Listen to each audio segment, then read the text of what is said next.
Have you recently watched the movie Black Bear and are wondering what actually happened and what it all means?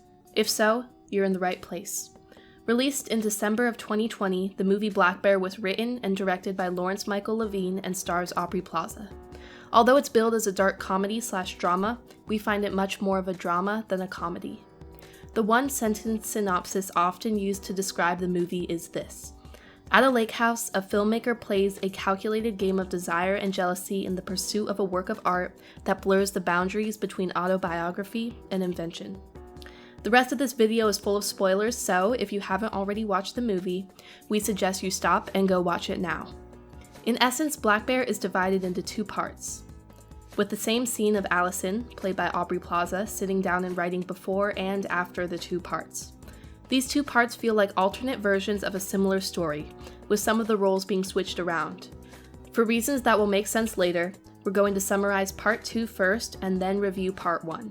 Part 2 is titled The Bear by the Boathouse. From the beginning, it's clear that Allison and her husband Gabe are making a movie. Allison is starring and Gabe is directing. Soon we come to understand that Gabe and Blair, another actor in the movie, are conspiring to make Allison think that they're having an affair in a misguided attempt to improve the realism of Allison's acting. Gabe and Blair's plan works all too well, and Allison starts drinking, on set, as a reaction to the apparent affair.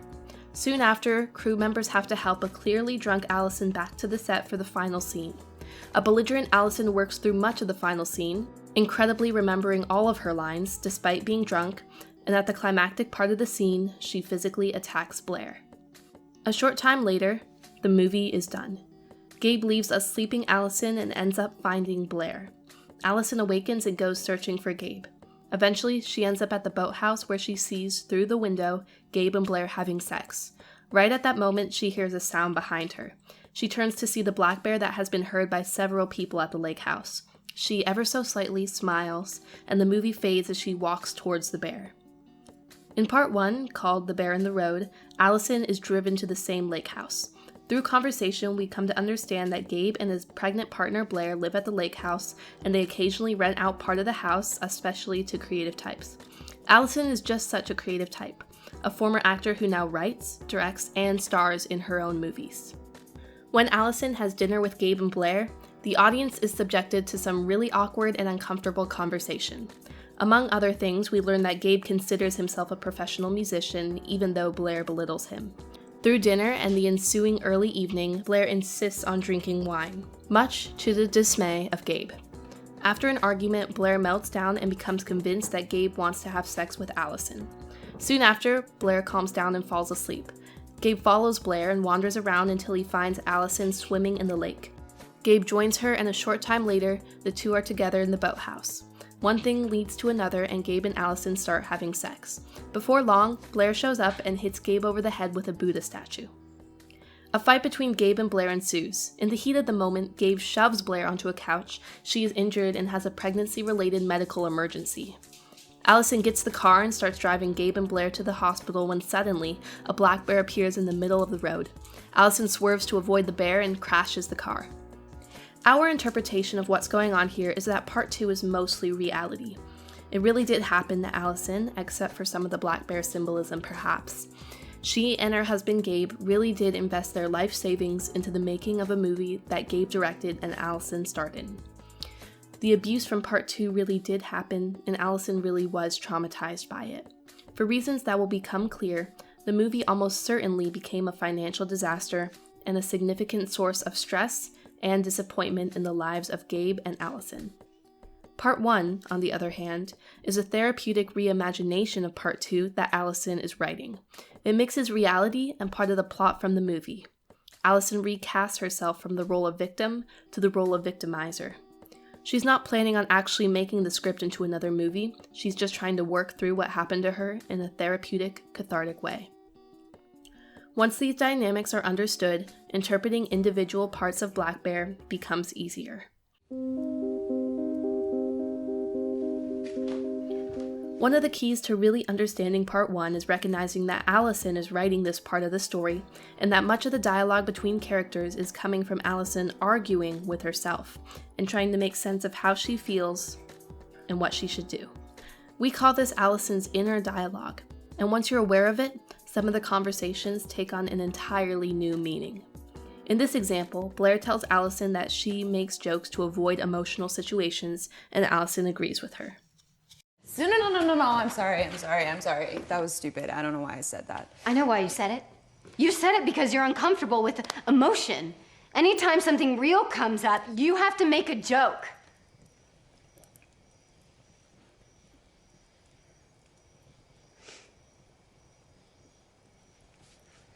Okay, yeah, you're right. No, she's right. That is something I do. As you can see in this scene, Allison is writing both Blair and her character's dialogue in order to make sense of why she makes jokes in emotional situations.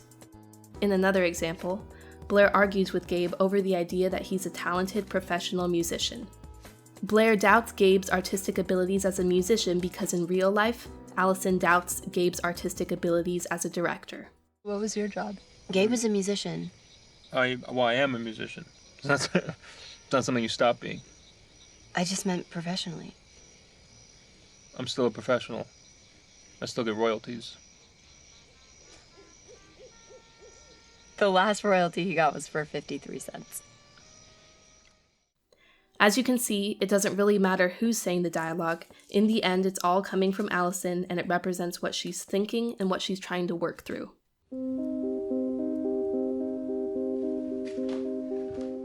There's a strong theme of incompetence running through much of Black Bear, mostly in Part 2. We see instances of this incompetence everywhere. Some of the crew members are more worried about eating than doing their job while filming. The most notable example of this is Gabe crunching on celery sticks. Nora, the person who is supposed to keep track of where they are in the script, never can figure it out even though she's asked 3 different times. 3 members of the crew are all high while on set. Maud, the makeup artist, finds a good foundation for Blair on the last day of shooting. Coffee gets spilled on people 5 different times. People keep remarking that the coffee is too hot. And room tone, which is supposed to be recorded with everyone being silent, is done while Allison is crying. We're sure there are more instances. We're also pretty sure that people who are familiar with the art of making movies would be able to identify other insider instances of incompetence. If you spot any other instances, please add them in the comments. This massive level of incompetence is intended to make a point. The movie is doomed. Regardless of how well Allison does or doesn't act, and she does act well, the movie was never going to be successful.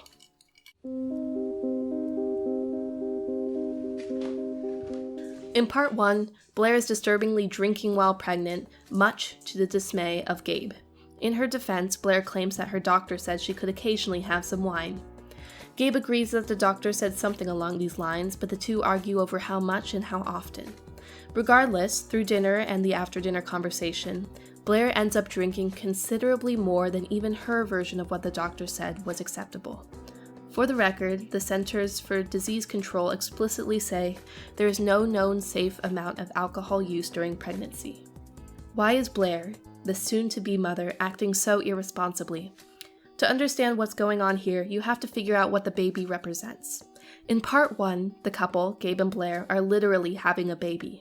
In Part 2, the couple, Gabe and Allison, are creating a movie, which is figuratively their baby. Once you see this parallel, you can see that Blair's irresponsible drinking in Part 1, which is endangering the health of Gabe and Blair's unborn child, is similar to Allison's drinking in Part 2, where she's endangering the life of their not yet finished movie, their unborn baby. The fate of the baby is also important in both parts of the movie. From Blair's injury and the car crash at the end of Part 1, we can infer that it's highly likely the baby did not survive. In Part 2, the crew finishes filming the movie. This might seem to indicate the baby is okay. But, as mentioned in the section about incompetence, it was doomed from the start. There was just no way a movie created by a director who eats celery sticks during filming was going to be successful.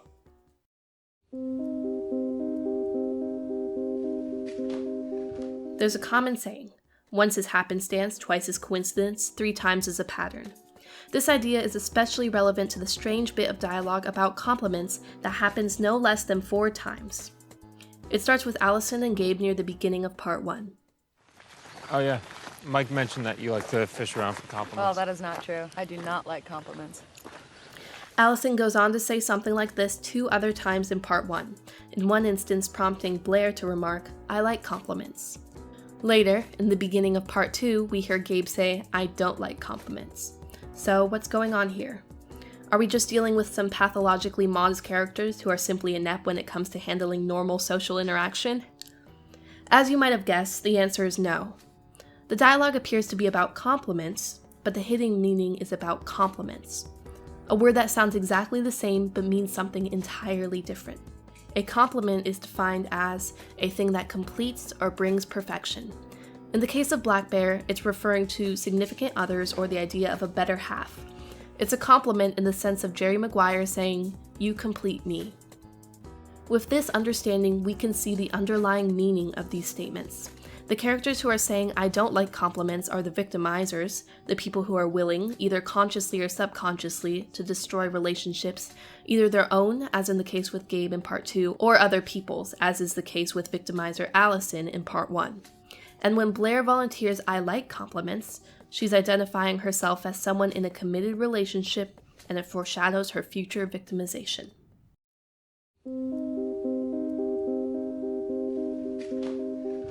Now to one of the most important parts of the movie, the Black Bear symbolism. The movie is named Black Bear after all. In a sentence, Black Bear is about the mess that infidelity creates in the lives of people. This probably feels like something that's not especially obvious, so let us explain how to reach this conclusion. First off, it's clear that Allison and Baco have some sort of sexual history. When Allison asks for Baco and he shows up, she quickly takes off her top and jumps him. Additionally, Allison says to him, "Tell me you love me even if it isn't true," and Baco obliges. These aren't the actions of a couple that has no history. Also, this past relationship between Allison and Baco explains the reaction of the people in the room, Mon and Chris. When Allison asks for Baco, they both look at each other like, "Uh-oh, this isn't good." From this scenario, we can start to understand that Baco represents Allison's Black Bear. In other words, he is the source of infidelity in Allison's life. In fact, there are several clues that Baco is a black bear. For starters, his name, Baco, has 3 of the 5 letters in the word black in the same order as they appear in the word. Also, of course, Baco is a black man. The next set of clues revolves around the crew eating dinner early in part 2. First off, a character named Mike is telling a series of bear jokes. During these bear jokes, Allison and Baco appear to have some kind of meaningful eye contact, even though neither says a word. Soon after, Maud, the makeup artist, talks to Baco about the bear that's been seen around the lake house. Baco, have you seen this bear? What? Bear. This dialogue feels awkward, but we think the goal here is simply to have it end with Maud saying the single word bear to Baco, again emphasizing that Baco is a bear. In the following scene, Baco is shown walking toward the table where Allison is seated. While the camera is focused on Baco, one of the crew members can be heard saying the word bear. Yeah, I just don't eat them because they freak me out real bad. Oh, bear. They look like weird flesh, I think. It looks like muscle. A little while later, Nora is helping a drunk Allison back to the set when they hear the troublesome bear who was known to be around the lake house. Looking in the direction of the disturbance, they don't see the bear, but they see the mess the bear has left after having gone through the garbage. The key takeaway? Bears make messes. The shot immediately following this bear encounter begins by focusing on Baco, again making the connection between the black bear and Baco. About 30 seconds later, there's a strange shot that seems inconsequential on first viewing, but it's another important sequence that establishes Baco as a black bear. The scene starts with a member of the crew pushing what appears to be a large, stuffed black bear that is sitting on an unseen dolly. The crew member and the bear walk through the shot quickly.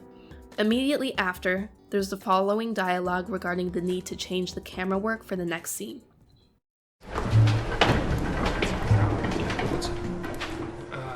Hey, Baco. We have to go handheld. Just do it. Let's get rid of this truck. The significance here is that the black bear came through as if it were on a track, by virtue of being on a dolly. Right afterward, Baco, the cameraman, removes his camera, or himself, from its track. The bear was on a virtual track, Baco was on a literal track. Again, Baco is equivalent to the black bear. A bit later, we have the previously mentioned scene where a drunk Allison asks for Baco to come to her room. We don't know exactly what happens between the two of them, but it's reasonable to assume that something happened. After Gabe and Allison's movie finally wraps, Gabe goes up to see Allison, who is in her room. A still drunk Allison explains to Gabe, "I did a bad thing." After some dialogue as the two of them are lying together, there's a scene that's one of the keys to understanding what's happening. Allison says, "I still love you, Bear. I'll always love you." The standard assumption is that Allison is saying this to Gabe. But Gabe's reaction is strange. Most people would expect a response along the lines of, "I love you too." Instead, Gabe just stares off into space. Our interpretation of what's going on here is that Bear is Allison's nickname for Baco. Gabe knows that Allison is talking about Baco, which is why he doesn't acknowledge what she is saying and just lies there, staring. At this point, Gabe knows Allison did a bad thing and that she has declared her undying love for Baco, which motivates him to leave Allison, after she's fallen asleep, to go find the person he secretly desires, namely Blair. Just before Gabe is shown leaving Allison, there's another meaningful scene. As Blair's looking around, presumably for Gabe, she happens across Baco and Maud. Baco appears to be smelling Maud's hair while saying, "It smells delicious, really, really, really good." It smells delicious. Really, really good. The next thing he does is described in the captions as mock panting. This is important because the other character from the movie whom we hear panting is, of course, the black bear. But what about the actual black bear at the end of part 2? As you'll recall, Allison, after witnessing Gabe's infidelity, turns to see the black bear that's been terrorizing the lake house. She then smiles ever so slightly and walks towards the bear. Our take on what's going on here is that in the last scene, things are being switched around and the actual black bear is being used to represent Allison's black bear, Baco. Upon realizing that Gabe is making a mess of their lives by way of his marital infidelity, Allison turns around to find her black bear, Baco. Given her situation, she walks towards her bear with the intention of embracing her messy desires. As you can see, there's a lot of evidence to support the idea that Baco represents a black bear. But interestingly, he's not the only black bear in the movie. Blair also represents a black bear. Specifically, she's Gabe's black bear. As with Baco, there are multiple clues. The first one, which feels blatantly obvious once you recognize it, is that Blair's name is actually a phonetic contraction of black bear. This bit of symbolism is even more straightforward than Baco's name. There's also another, very interesting hint at the beginning of part 1 that happens in the barely audible dialogue between Gabe and Blair while they're arguing about Blair taking out the garbage while she's pregnant. Smelling garbage and making my coffee. I don't understand how you can just have coffee and smell garbage. It's over here. Because your sense of smell is way more sensitive right now. Disgusting. Why is this relevant? Well, it just so happens that black bears have an amazing sense of smell. According to the National Park Service, it is estimated that black bears' sense of smell is about 7 times greater than a bloodhound's. The point of this conversation is to establish that Blair, really Blair from part 2, even though this conversation is happening in part 1, has an amazing sense of smell because she is, figuratively, a black bear. Another clue is that Blair is outright flirting with Gabe at the beginning of part 2 when the two of them are conspiring to trick Allison into thinking that they're cheating. Right? That's amazing. I can't. What? Act like you're in love with me? No, I can act like I'm in love with you. Right. Why? Because you're a professional? No, because you're adorable. You are. You're adorable in a neurotic, petulant sort of way. Okay. Of course, Gabe and Blair's conspiracy works a bit too well, and Allison really does believe that they're having an affair, which sets in motion a chain of events that leads to Allison cheating with Baco, and then Gabe actually having an affair with Blair. Although there's less evidence for Blair being Gabe's black bear, the evidence is nevertheless unmistakable.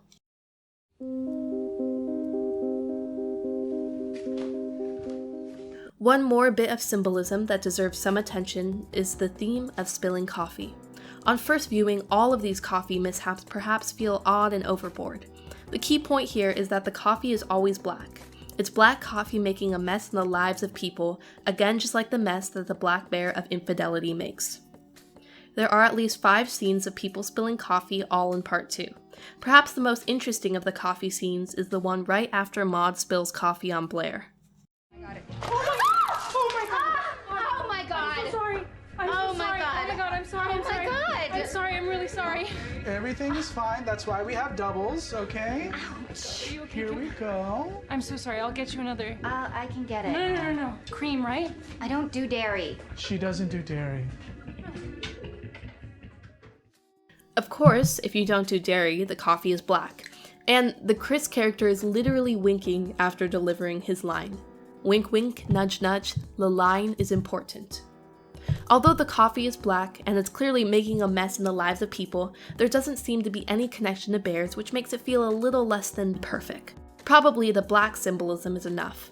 However, one other thought that we had is that perhaps the coffee, which has no cream or sugar added to it, can be thought of as bear coffee. In that sense, it's black bear coffee that's being spilled on everyone. This idea might be a little bit of a stretch, but it does make sense.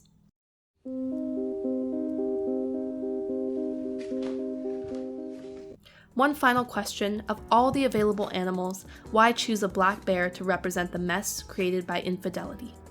Well, certainly, the fact that bears are known to make a mess out of unsecured garbage in camping areas makes them a good choice.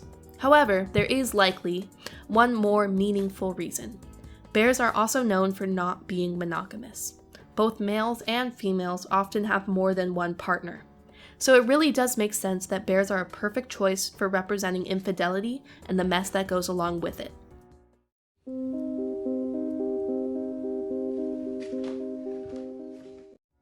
If you're the kind of person who expects movies to tell a straightforward story, expects that they should mean what they say and say what they mean, then you're probably going to come away from Black Bear feeling like it's a strange movie that doesn't make a lot of sense and isn't very satisfying.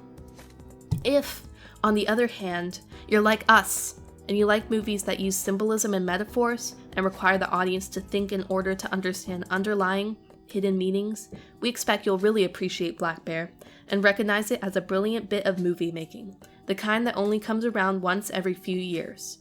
That's our take. Tell us what you think in the comments.